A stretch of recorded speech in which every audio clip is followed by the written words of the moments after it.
दोस्तों, मंदिर एक ऐसी जगह है जहां पर लोग सुकून की तलाश में जाते हैं। पर आपको जानकर हैरानी होगी कि भारत में एक ऐसा मंदिर भी है जहां की सीढ़ियों पर पैर रखते ही इंसान के बुरे दिन शुरू हो जाते हैं। अच्छी खासी लाइफ में सब कुछ उल्टा चलने लगता है, और ऐसा इसलिए क्योंकि यहाँ की सीढ़ियाँ जो है श्रापित हैं, जो इंसान के भाग्य को दुर्भाग्य में बदल देती हैं। पर सोचने वाली बात है, ऐसा क्या है उस मंदिर की सीढ़ी में जो उसकी सीढ़ियाँ श्रापित कही जाती हैं। और सबसे हैरानी की बात तो यह है कि मंदिर की सीढ़ियाँ श्रापित होने के बावजूद भी उस मंदिर में भक्तों की भारी भीड़ लगी रहती है। और यह मंदिर कोई और नहीं बल्कि उड़ीसा में स्थित भगवान जगन्नाथ का मंदिर है। कहते हैं इस मंदिर की तीसरी सीढ़ी पर कदम रखते ही आपकी लाइफ में प्रॉब्लम की शुरुआत होने लगती है, क्योंकि उसका रिश्ता सीधे यमराज से है। बताया जाता है कि जब भगवान जगन्नाथ का मंदिर बनकर तैयार हुआ तो सभी लोग भगवान के दर्शन करने के लिए आने लगे। वो भगवान के दर्शन करने आते और उन सभी के पाप मिट जाते। और अब धीरे धीरे यह बात दूर दूर तक फैलने लगी। यह खबर जब यमराज को पता लगी तब वो सोच में पड़ गए कि अगर ऐसे ही सब अपने पाप भगवान के पास जाकर मिटाने लगे तो यमलोक तो कोई नहीं आएगा, यमदूत किसे सजा देंगे। यह बात सोचते सोचते यमराज भी भगवान जगन्नाथ के मंदिर में पहुंच गए। वहां पहुंचकर उन्होंने भी भगवान के दर्शन किए और उनसे कहा, प्रभु मैं बहुत परेशान हूँ, मेरी परेशानी का हल निकालिए। यह काम आपके सिवा कोई और नहीं कर सकता। यमराज को इतना परेशान देखकर भगवान जगन्नाथ पूछते हैं, क्या हुआ यमदेव, आप इतना परेशान क्यों हैं? क्या दिक्कत है आपको? मैं तो सबकी परेशानी समझ लेता हूँ और उनकी परेशानी दूर भी कर देता हूँ। आप बताइए आपको क्या परेशानी है? भगवान से ऐसी बातें सुनकर यमराज कहते हैं कि आपके पास कोई भी इंसान आता है और आपके दर्शन करता है तो आप उसके सारे पाप खत्म कर देते हैं, फिर मरने के बाद वह सीधा स्वर्ग चला जाता है। ऐसे ही आप अगर सबके पाप खत्म कर देंगे तो यमलोक कौन आएगा? यमदूत किसे उनके की सजा दे पाएंगे?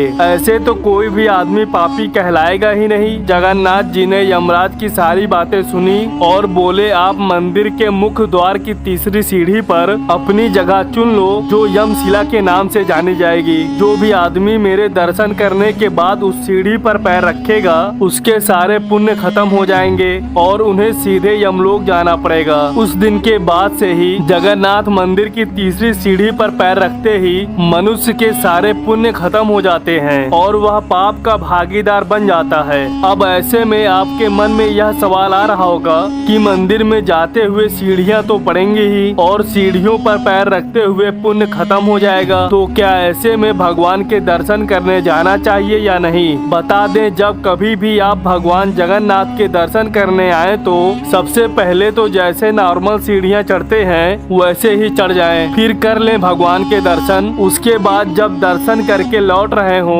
तब आप मंदिर की तीसरी सीढ़ी पर पैर न रख के चौथी सीढ़ी पर डायरेक्ट पैर रख दें। ऐसा करने से आपके पुण्य नहीं धुलेंगे और आपको पाप का भागीदार नहीं बनना पड़ेगा। आपको बता दें कि इस सीढ़ी को पहचानना बहुत ही आसान है, क्योंकि यह काले रंग की है। इसका रंग बाकी सीढ़ियों से बिल्कुल डिफरेंट है। ऐसा इसलिए है क्योंकि लोग इसे आसानी से पहचान सकें। लेकिन भगवान जगन्नाथ के रहस्य सिर्फ यहीं तक सीमित नहीं है, और भी ऐसी कई रहस्यमय चीजें हैं इस मंदिर में जिसको जानकर शायद आपके होश उड़ जाए। जगन्नाथपुरी मंदिर की तीनों मूर्तियां हर 12 साल में बदली जाती हैं। इसके पीछे भी एक इंटरेस्टिंग कहानी सुनने को मिलती है, क्योंकि जिस समय इस मंदिर की मूर्तियां बदली जाती हैं उस टाइम पूरे शहर की बिजली काट ली जाती है, जिस कारण मंदिर के आसपास पूरा अंधेरा हो जाता है। ऐसे समय में मंदिर में किसी की भी एंट्री नहीं होती और केवल मंदिर के पुजारी को मंदिर के अंदर जाने की अनुमति होती है, जो उन तीनों मूर्तियों को बदलता है। मूर्तियां बदलते समय पुजारी की आंखों में भी पट्टी बांध दी जाती है। इसके बाद ही जगन्नाथ मंदिर में मूर्तियां बदलने का प्रोसेस शुरू होता है। कहते हैं जब भगवान की मूर्तियों को बदला जाता है तब मूर्तियों में से ब्रह्म पदार्थ को निकालकर नई मूर्तियों में लगाया जाता है। ब्रह्म पदार्थ को भगवान श्री कृष्ण जी का दिल माना जाता है। मंदिर के पुजारियों का कहना है कि जब वह भगवान भगवान का दिल नई मूर्तियों में लगाते हैं तब उन्हें अपने हाथों में कुछ उछलता हुआ फील होता है। मंदिर के पुजारियों का यह भी मानना है कि यह ब्रह्म पदार्थ है जो 8 धातुओं से बना है, लेकिन यह ब्रह्म पदार्थ जीवित अवस्था में है। अगर गलती से भी इस ब्रह्म पदार्थ को कोई देख लिया तो वह अंधा हो सकता है या फिर मर भी सकता है। इसलिए ब्रह्म पदार्थ को बदलते समय पुजारियों के आंखों में पट्टियां बांध दी जाती हैं। जगन्नाथ मंदिर के ऊपर लगा लाल ध्वज हमेशा हवा की उल्टी दिशा में लहराता रहता है। ऐसा किस वजह से होता है, इस बात का पता साइंटिस्ट ही बता सकते हैं। हर दिन शाम को मंदिर के ऊपर लगे ध्वज को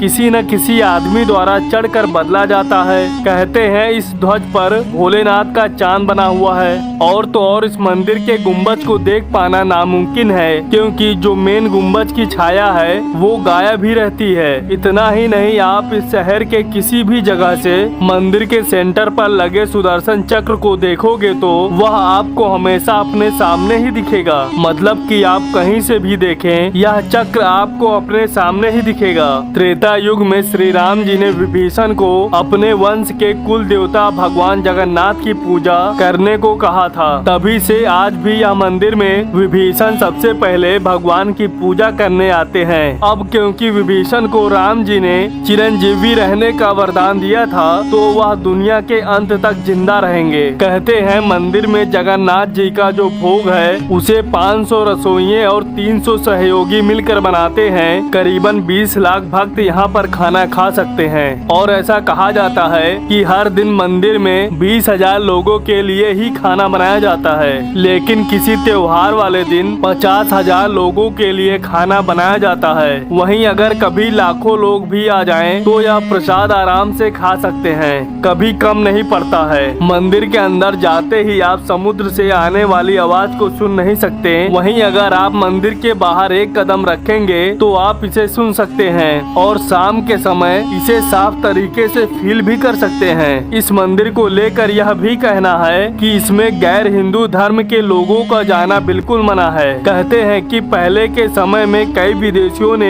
इस मंदिर पर हमले किए थे। इस वजह से यहाँ पर गैर हिंदुओं का आना मना है, क्योंकि पास्ट में मंदिर को नुकसान पहुँचाने की कोशिश की गई है। अब आपने मंदिर के तो कई रहस्यों को जान लिया है, जिसमें यह बताया गया है कि गैर हिंदू धर्म के लोग अंदर नहीं जा सकते। अब इंसानों ने तो यह दीवार खड़ी कर दी, लेकिन भगवान की महिमा उनके हर भक्त तक पहुंचती है। तो चलिए ऐसे ही एक मुस्लिम भक्त की कहानी से आपको रूबरू करवाते हैं। कहते हैं रथ यात्रा के समय भगवान जगन्नाथ का रथ एक मुस्लिम की मजार पर आकर रुकता है, जो कि भगवान का बहुत बड़ा भक्त था, लेकिन मुस्लिम होने की वजह से उसे कभी मंदिर के अंदर जाने की परमिशन नहीं मिली। उसने भगवान के दर्शन किए बिना ही इस दुनिया को अलविदा कह दिया था। दरअसल यह बात उस समय की है जब अपने भारत पर मुगलों का शासन था। उस समय सालबेग नाम का एक मुस्लिम आदमी था। उसकी माँ हिंदू और उसके पिता मुस्लिम थे। बड़ा होने के बाद वह मुगलों की सेना में भर्ती हो गया था।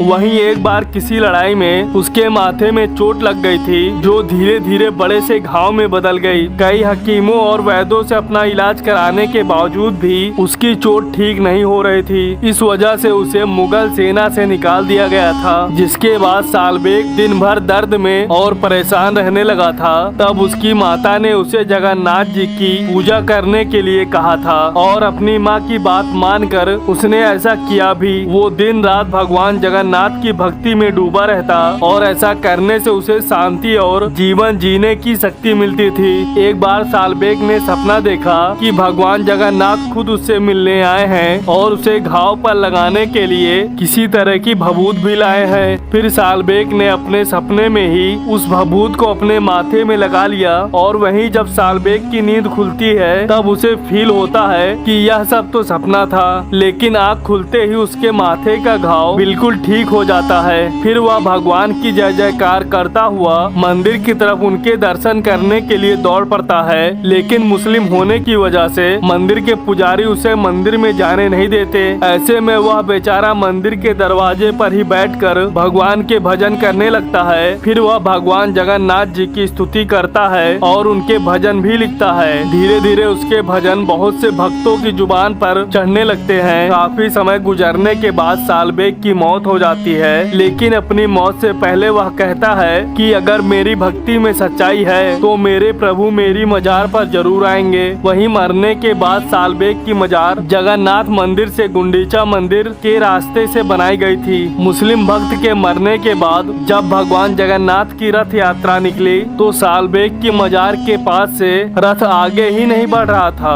सभी भक्त पूरी ताकत से रथ को जोर जोर से खींचते रहे लेकिन रथ अपनी जगह से हिला भी नहीं। ऐसे में सभी रथ को खींचते खींचते हार गए और आपस में बात करने लगे कि अब क्या किया जाए। तब किसी ने सालबेग के बारे में बताया और उसकी भक्ति की कहानी सुनाई। तब उस समय के राजा ने पंडित जी से कहा कि सभी भगवान के भक्त सालबेग की जय जयकार करें। जैसे ही सालबेग के नाम के जयकारे लगने लगे वैसे ही रथ को दोबारा खींचने की कोशिश की गई और खींचते ही रथ चलने लगा। बस तभी से हर साल मथुरा जाते समय जगन्नाथ जी का रथ सालबेग की मजार पर कुछ समय के लिए रोका जाता है। तो दोस्तों आप यह तो जान ही गए होंगे कि जगन्नाथ मंदिर की तीसरी सीढ़ी पर क्यों नहीं रखते पैर। अगर दोस्तों आपको इससे जुड़ी कोई इंटरेस्टिंग कहानी पता हो तो हमें नीचे कमेंट करके जरूर बताएं। अगर आपको हमारा यह वीडियो पसंद आया हो तो हमारे वीडियो को लाइक करें, ज्यादा से ज्यादा शेयर करें और हमारे फैक्टोलॉजी चैनल को सब्सक्राइब करके बेल आइकन अवश्य दबा दें। मिलते हैं दोस्तों अगले वीडियो में, तब तक के लिए जय श्री राम।